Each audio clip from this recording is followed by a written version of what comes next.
Bro, you got fired. Kids, being as pure as they are, can sometimes have a sting in their words. This was precisely one of those moments. Hearing those words felt like a final blow, leaving me stunned. "I will never forget your kindness," were the words of gratitude she expressed to me back then just a lie. "Yes, you're fired as of today. There's no place for a temp like you here." The way she said it had an implied meaning, and I timidly looked up. "My name is Alex. I'm a salesman at a company that handles caregiving products. Sorry, this is sudden, but I need to go out on sales calls." They say sales is all about legwork, and indeed, every day is incredibly busy. Yet, I found this job fulfilling. But there's one person I just can't get along with. "Oh, what's this? You seem awfully busy." "Keith." This person, always sporting a condescending smile, is Keith, my supervisor. Despite having to interact with him often for work, I've always found him difficult to deal with. "So what's the rush? Where are you off to in such a hurry?" "I've received an urgent request from a nursing home." "Really? Life must be tough for a high school grad temp like you." "Well, do your best to make some money, Alex." "Okay." Keith smirks and pats my shoulder as he speaks. It's not that his words hurt, but this kind of interaction always leaves me at a loss and quietly builds up stress. True, I joined the company right after high school as a temporary employee. Most of my work involves responding to client requests and transporting products. I'm not yet entrusted with securing large new contracts or handling large-scale projects. "Oh, sorry, Alex. I called you out all of a sudden." "No problem at all. Please call me anytime. Here are the items you ordered. Could you please check them?" "Yes, I will. Thank you. You always accommodate us so well, Alex. It really helps us out a lot." Working in caregiving is tough, isn't it? If I can be of any help, that makes me happy too. On the other hand, I often meet with our business clients' reps, which has allowed us to establish good relationships. Being able to help people in caregiving feels fulfilling, and that's what I cherish the most. That was one day. Out of the blue, a huge, unexpected job came my way. "Hey, Alex." "Yes, Keith, what's up?" "Come to the business meeting I'm attending soon." "Wait, the meeting with the leading company in the industry?" Seeing Keith's smug smile, I was surprised. "That's right. Be thankful, Alex. I'm giving you a chance to gain some experience. Make sure the presentation materials are ready." "Yes, I'll do my best." Such opportunities are rare. Though I had to work with Keith, the chance to be involved in such a significant project excited me. I struggled with unfamiliar tasks like preparing presentation materials while keeping up with my daily duties. And finally, the day of the business meeting arrived. "Good morning." Alex, why are you still here?" Arriving a bit earlier than usual, a colleague spotted me and seemed surprised. "What do you mean?" "Just a while ago, Keith hopped in a taxi heading to the venue. I thought you were with him." "Is that so? Sorry, thank you. I'll check it out." I hastily called Keith. "Hello." Keith, good morning. Are you already headed to the venue?" "Yes, I am. You're too slow, so I left already." "Sorry, but isn't it still too early to leave?" "To avoid being late just in case, it's only natural to move close earlier, right? This is why temps are useless." "Sorry." "Well, anyway, you won't get reimbursed for taking a separate taxi. You should take the bus, got it?" "Yes, I understand." Although I didn't agree with Keith's reasoning, there was still plenty of time. I gave up and decided to take the bus to the venue as instructed. After clearing up some regular tasks at the office, I headed to the bus stop near the office to go to the venue. "Good, I still have plenty of time. I've got the presentation materials too." While checking the time and my belongings, I waited for the bus. Then, I spotted a little girl, looking down and distressed, at the edge of my vision. "It's gone. It's gone." What should I do? The girl was muttering to herself with a face on the verge of tears. It seemed there were no adults nearby who looked like her guardians. The other adults waiting for the bus were all pretending not to notice her. Are you okay? Unable to just ignore her, I approached the girl. What's wrong? Are you looking for something? Yeah, I lost the wallet my mom gave me. I see. While listening to the girl, I looked around. At first glance, there was no sign of a wallet. What should I do? I can't even get on the bus now. Are you riding the bus alone? Yeah, my bus pass is also in the wallet. It's really important, and I lost it. The girl was holding back tears, her eyes brimming with them. All right, I'll help you look for it. Really? Are you sure? Of course, it's important, right? Let's find it. Yeah, thank you. I couldn't just overlook the situation. I decided to help the girl search for her wallet. We sifted through the foliage of street trees and peeked into roadside gutters. It's not here either. But we couldn't find anything that looked like a wallet. As we were searching, the bus I was supposed to take pulled into the bus stop. The bus is here. I'll try to manage on my own from here, so you should catch your bus. It's fine. Another bus will come along soon. Your wallet is more important. But don't worry. Remember I said we'll definitely find it? Let's keep trying a little longer. Okay. As I tried to encourage the girl, she nodded earnestly. And then, after searching for several more minutes, a little bit away from the bus stop, at the base of a hedge, I spotted a cute pink wallet lying there. Hey, could this be it? My wallet. Great, we found it. Look, the next bus is just arriving. Shall we ride together? Yes, thank you. Though the time for the business meeting was drawing close, I should still be able to make it just in time. I boarded the bus that had just arrived with the girl. This is bad. It looks like I'm going to be late. After parting with the girl and getting off at the bus stop near the venue, I hurriedly pulled out my phone while walking fast. Along the way, the bus got caught in traffic, causing a significant delay in my arrival. The business meeting was about to start soon. In a panic, I called Keith. Hello, Keith. It's Alex. Alex, where are you right now? The meeting is about to start. Sorry, I just arrived at the nearest bus stop. You just arrived. Why didn't you take an earlier bus? Well, I had lost something along the way, and the bus was delayed too, so it looks like I'll be about 15 minutes late. Lost something? Bus delay? Man, you really need to keep your excuses in check. On the other side of the phone, Keith exaggeratedly sighed. Fine, we'll proceed without you. Don't bother coming now. But what about the presentation materials? What? Did you really think I'd need materials made by a junior like you? Just head back to the office. Don't even think about coming here, got it? Wait, please, Keith, wait, Keith. He didn't wait for me to finish speaking and hung up the phone. I really messed up. I let out a heavy sigh. Clutching the bus delay certificate I had obtained just in case, I turned back the way I came, heading back to the office as instructed. Returning to the office without being able to do anything, my colleagues greeted me with surprised looks. Alex, what happened? Weren't you supposed to be at the meeting? Sorry, I made several mistakes, and Keith told me to return to the office. What happened exactly? Well, actually, just as I was about to explain, my phone in my chest pocket rang. It was Keith. I hastily answered the phone. Hello. Alex, what have you done? Ed. If you had come on time, none of this would have happened.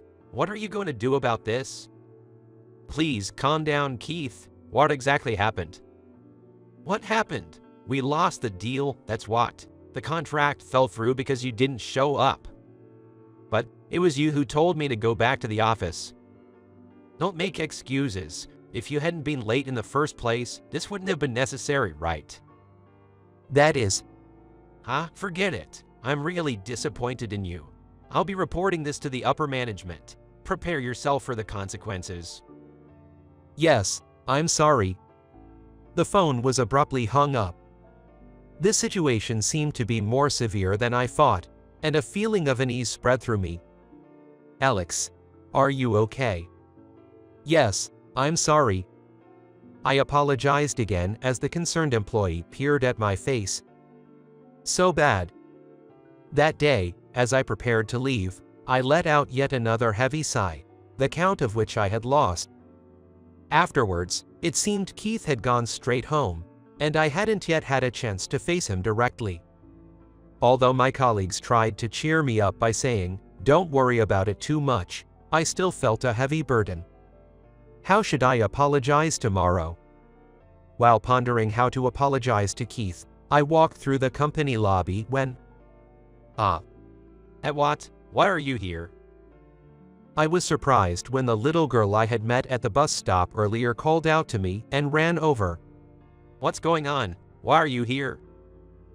Well, I promised to go home with my mom, so I'm waiting here. Oh, so your mom works here too? Yes, just like you.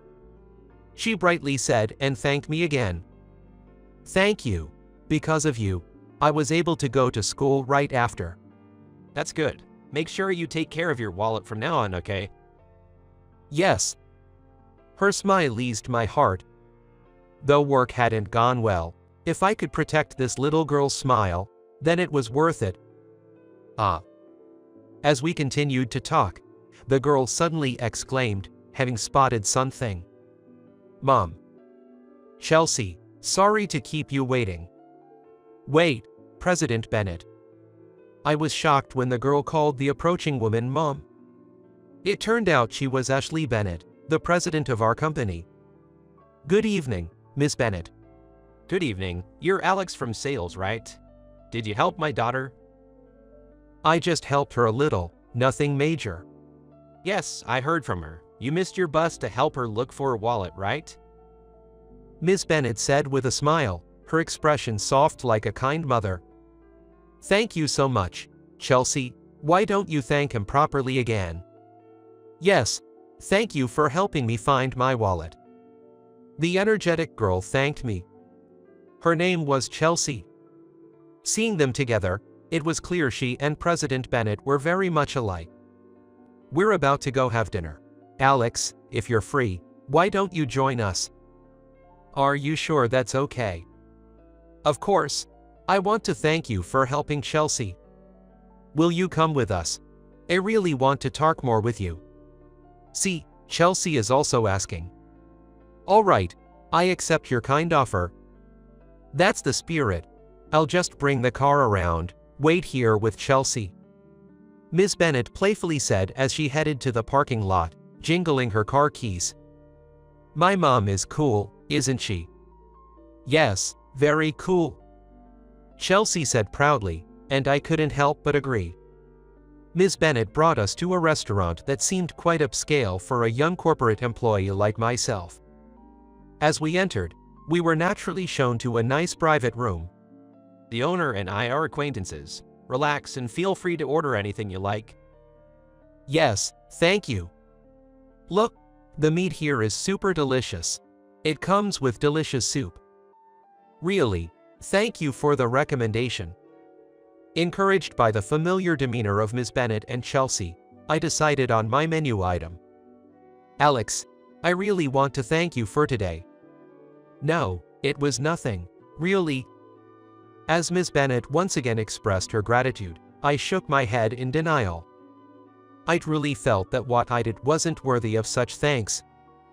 And then, reflecting on how the business deal had failed because of me, I was suddenly jolted back to reality. I then turned to Ms. Bennett, who was right in front of me, to apologize. Ms. Bennett, I'm so sorry about today's business deal. It fell through because I was late. Yes, I'm aware of that. I received a report from the sales department. But you know, I don't really care about that. What? Surprised, I looked up. I met Ms. Bennet's kind, smiling eyes. Most people would have prioritized the business deal, but you didn't ignore Chelsea when she was in trouble. To me, that's far more important than any business deal. But Oh, and I'm not saying this just because it was Chelsea who was in trouble. It's your capacity to care for others that I find most valuable. So don't worry too much about the failed deal, okay? Thank you so much. Feeling a bit embarrassed but reassured, I thanked Ms. Bennet, who was almost motherly in her demeanor. Our ordered dishes arrived. Unable to decide for myself, I ended up ordering the same dish as Chelsea. We ordered the same thing. Let's eat together. I'm sure. Let's eat. The tender meat with creamy soup. Feeling almost like I had become one of Ms. Bennet's children myself, I blushed slightly. Noticing my reaction, Ms. Bennet narrowed her eyes in amusement.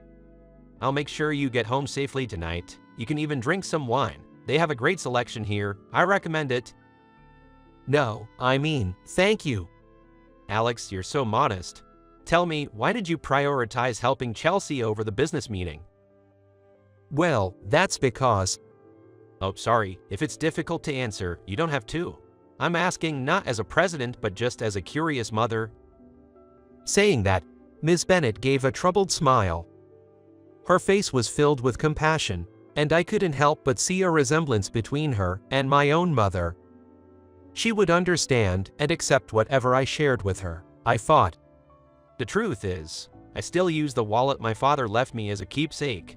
So when I saw Chelsea had lost hers, I couldn't just pass by. Oh, I'm sorry, I didn't know about your father. I didn't mean to pry. It's okay. My father passed away when I was young. Then you were raised by your mother. Yes, I'm really grateful to her. I want to make her life easier as soon as I can. That's why I'm also grateful to you, Ms. Bennet, for giving me a chance right out of high school. Thank you so much. That's very admirable of you. I'm proud to have someone like you in my company. She took a sip from her glass of water and smiled warmly. Alex, I really thank you. I will never forget your kindness. Her sincere expression of gratitude made her look truly beautiful. I was relieved to receive Miss Bennet's forgiveness regarding the failed business deal. I thought to myself that I wanted to continue working under her leadership. Despite my resolution. What's this? Why is this here? The next day, I was stunned to find a document on my desk. Termination notice. I rubbed my eyes repeatedly, reading the document over and over again.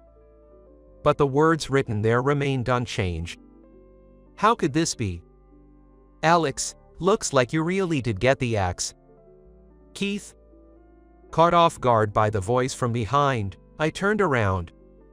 There stood Keith as usual, smirking in a demeaning manner. Keith, what does this mean? It's the obvious consequence, isn't it? You blew a deal with the industry's leading company. But, to fire me so suddenly, could there be some mistake? I don't know, it's an order from above. If you have complaints, go argue with Ms. Bennet directly. Ms. Bennet? But she said yesterday. What? What about Ms. Bennet? No, it's nothing. I stopped myself mid-sentence and closed my mouth. I realized that discussing my conversation with Ms. Bennet with Keith would be pointless. Keith approached with that unpleasant grin still plastered on his face as I fell silent. Well, with someone like you around, the company would just keep losing out. The higher-ups made the right call. With that, Keith patted my shoulder lightly. Take care, Alex. Clean up your desk, and then you can head out. And don't bother coming back tomorrow. Best of luck with your job hunting. Understood.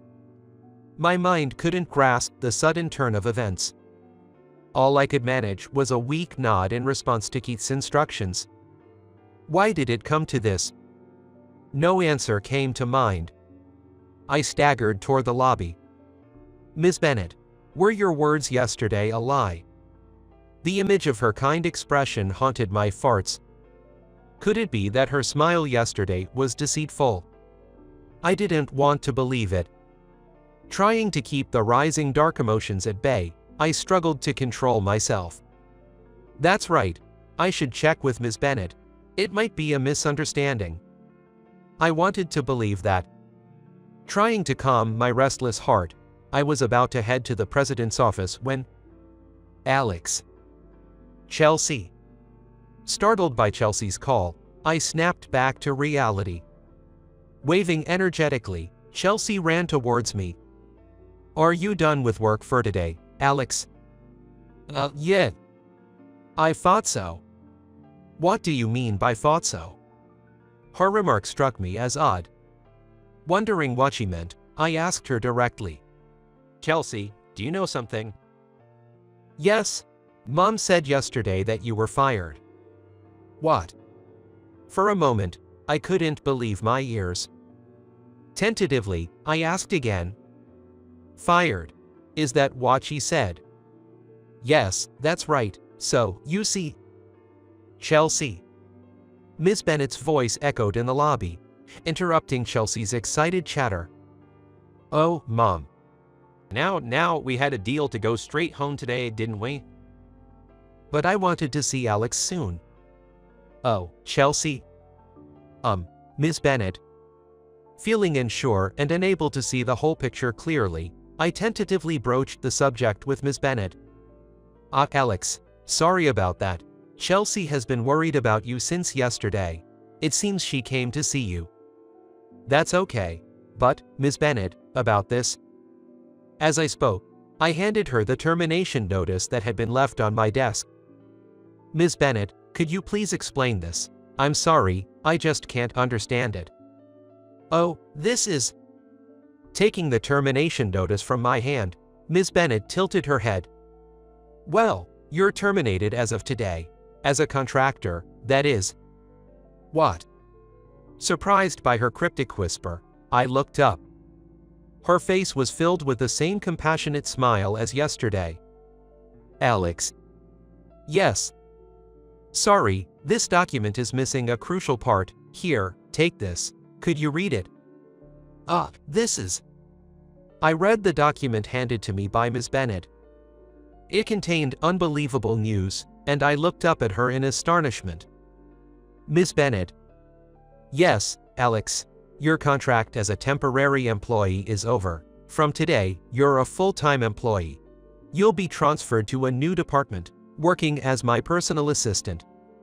Why would someone like me? I was greatly perplexed. Being a personal assistant to Miss Bennett was a prestigious position held only by the elite within the company. Seeing me lost for words, Miss Bennett chuckled softly. Really? Is it that surprising? It is surprising. To be the president's assistant, that's... Are you sure about me? It's you I want. Alex, you see, I'm a single mother too. Really? Surprised, I watched as she smiled sadly and gently pulled Chelsea closer. When Chelsea was still in my belly, my husband passed away. I took over this company from him. I see. Alex, I wanted to support you. Becoming a full-time employee would allow you to give your mother more peace of mind, I thought. Was I being too meddlesome? Not at all. Not at all. Overwhelmed by surging emotions, my heart trembled. Unable to articulate my feelings well, I simply conveyed my heartfelt thanks to Miss Bennett with great fervor. Thank you so much, Miss Bennett. I will do my best from now on. Good, I'm looking forward to working with you, Alex. Thus, from that day on, I began working as the personal secretary to Miss Bennett. From then on, I spent most of my days alongside Miss Bennett. Alex, Chelsea will be coming to the lobby after school today. Could you please go home with her first? Yes, sure. Part of my duties as Miss Bennett's secretary seemed to include being a companion to Chelsea after she returned from school. Alex. Chelsea, sorry for the wait. I'll be going home with you today. Yay. Hey, tonight's dinner is curry. Mom was so excited yesterday, she made enough for you too, Alex. So let's eat dinner together today. That sounds great. I'm looking forward to it. While I take care of Chelsea, Ms. Bennett treats me kindly in both professional and personal aspects. It feels a bit ticklish, somewhat embarrassing, but I really like my current life. Meanwhile, an incident occurred that shook Keith's position. It seems there was an inquiry from the representatives of the major corporation about the business meeting. We would like to hear again about Alex, who unfortunately had to miss the meeting on that day. Alex's, you say? Yes, we had a difficult time understanding Keith's explanation and had to decline at that time. However, after hearing about Alex's reputation from other companies, we would like to request a product presentation from him again. It seems that the representative from our business client, with whom we've always had a good relationship, pulled some strings for us. Following that, we proceeded with the negotiations again, and impressively, we secured a contract with a major corporation. Your hard work has paid off, Alex. I'm overwhelmed, thank you. However, we need to do something about him.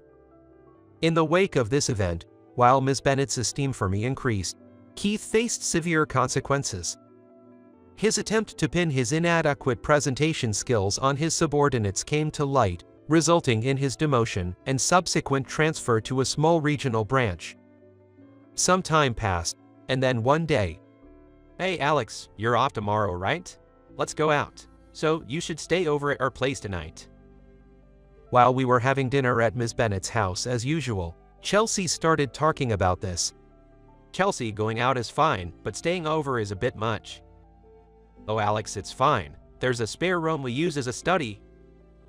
"But, Ms. Bennett, I don't even have a change of clothes." "Just wait a moment." She reassured me and went into the back room. "Alex, if you don't mind, please use this." "What is this?" I was even more bewildered when she returned and handed me something. It was a set of men's loungewear. "It belonged to my late husband. There's some underwear too, still unopened." "Miss Bennett." My chest tightened. Lost for words, I stood there frozen, and Miss Bennett blushed as if flustered. "I'm sorry, I shouldn't have. It's weird, right, to offer you such things?" "No, Miss Bennett, it's not that." I grabbed her hand, trying to take back the clothes, holding it firmly. "Is it really okay for me to use these?" Chelsea's father had passed away before she was born. Chelsea is in second grade now. It's been over 8 years, and his clothes are still here. Just like the wallet that was my father's keepsake, these must be precious to Miss Bennett as a remembrance of her husband. Isn't this something important to you?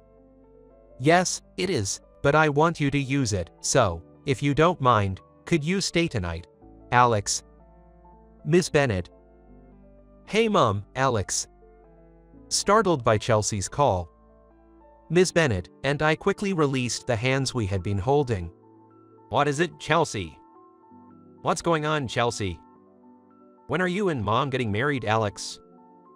"What, marriage? Chelsea, what are you saying?" "Oh, come on, you two are always so lovey-dovey, ignoring me." "Hey, Alex, I want a dad, and I'd like a brother or sister too. So, marry Mom and become my dad." Well, but... Taken aback by Chelsea's sudden remark, I felt my face turning red. I glanced at Miss Bennett's face. She was also blushing, her gaze fixed on me.